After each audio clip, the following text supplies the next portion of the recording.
Ladies and gentlemen, I want to welcome you to our last age of our class. We've covered quite a bit, and you are now in the post-classical age. So what started with that Neolithic and Paleolithic societies of the Stone Age, and we may be able to look at what the caveman looks like. But look at that in context of what's really happening with Paleolithic, the Old Stone Age, Neolithic, the New Stone Age, of people running around trying to catch their fast food and trying to go where the harvests, where the food is, and that's through those nomadic cultures around the world, settling down, creating sort of starting to do complex societies, starting to choose domestication of animals and plants. And that gets you into the Neolithic age.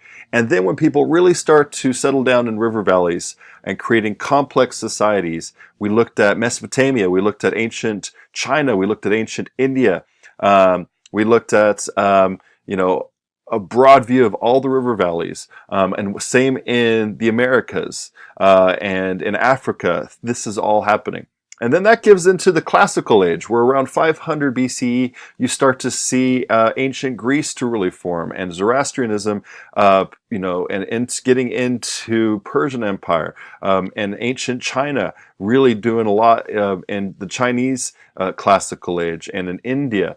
And we didn't have a chance to look at it, but in Africa as well, and in the Americas are a classical age emerging in their own right.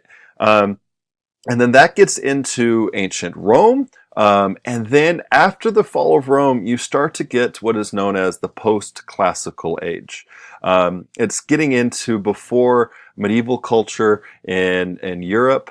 But this post-classical age really is best defined in different ways. So first, it's a readjustment. So this classical age after the fall of Rome isn't a collapse of Rome completely and creating something new.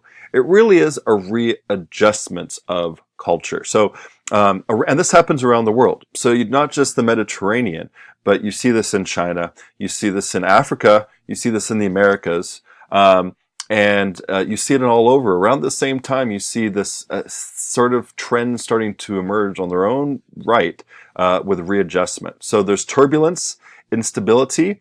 In some areas, it's environmental instability and environmental turbulence. It's war. It's decline of major powers, creating a vacuum of power. So what all this happens around the world around the same time in this third wave of civilizations. And this is the post-classical. It's also an age of restoration. So you get a sort of restoration of political and social order. You get networks of long-distance trade merging or re-emerging, the Silk Road, for example. In medieval Europe and Western Europe, it starts to happen slower. So there starts to be a restoration that's slower than the rest of what we're going to look at with Byzantium. And if we looked again, if we were able to look at what's happening in the East with India and Asia, parts of Eurasia, that's all moving a lot quicker than what's happening in Western Europe. But still, there's a restoration happening there.